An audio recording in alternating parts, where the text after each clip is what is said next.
Il convient de noter que le phénomène de non-recours reste important dans notre pays, particulièrement chez les personnes qui rencontrent des difficultés économiques et sociales. Le non-recours, notamment aux prestations sociales, constitue un sujet de préoccupation pour les gouvernements confrontés à ce phénomène et un enjeu majeur pour les collectivités territoriales. Les enjeux associés mêlent à la fois des questions d'efficience des politiques sociales, d'égalité des citoyens dans l'accès et l'exercice de leurs droits et de bonne gouvernance budgétaire.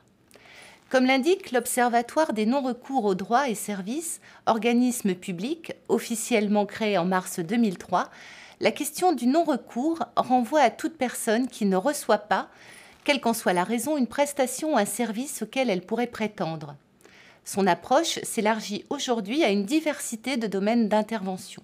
Entre non-connaissance, non-réception, non-demande et non-proposition, les situations de non-recours interrogent l'effectivité et la pertinence de l'offre publique et représentent un enjeu fondamental pour son évaluation. L'Odenor publie nombre d'études et d'enquêtes sur ce sujet, consultables à l'adresse suivante odenor.msh-alpes.fr. Selon une enquête du Défenseur des droits sur l'accès aux droits, réalisée en mars 2017 et publiée en mai 2017, une personne sur 5 éprouve des difficultés à accomplir les démarches administratives courantes. Les personnes les plus précaires sont les plus concernées. Une personne précaire sur 4 est confrontée à ce type de situation, contre 17% des personnes ne déclarant pas de difficultés financières. Les personnes sans accès à Internet ou qui sont peu à l'aise avec cet outil rencontrent également plus de difficultés dans leur démarche que les autres. 27% des personnes qui n'ont pas accès à Internet et 33% pour les personnes qui bénéficient d'un accès mais se sentent peu à l'aise sur Internet, contre 20% en moyenne.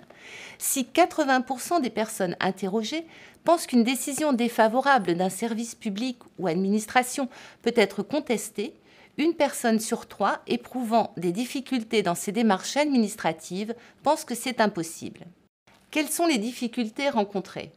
Plus de la moitié de la population, 54% de l'enquête, rapporte des difficultés pour résoudre un problème avec une administration ou un service public, dont 12% souvent ou très souvent. Les personnes en situation de précarité rapportent plus de difficultés que les autres. C'est le cas de 60% d'entre elles, contre 50% de celles et ceux qui ne sont pas confrontés à la précarité. Parmi les personnes qui évoquent des difficultés pour résoudre un problème, la demande répétée de pièces justificatives, 38%, et la difficulté à contacter quelqu'un, 38%, représentent les problèmes les plus fréquemment rapportés. Une personne sur 3 cite également le manque d'informations.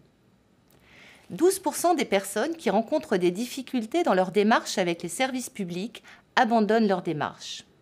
Les personnes les plus précaires et celles qui sont peu à l'aise sur Internet ou qui ne bénéficient pas d'un accès à Internet abandonnent plus souvent leur démarche.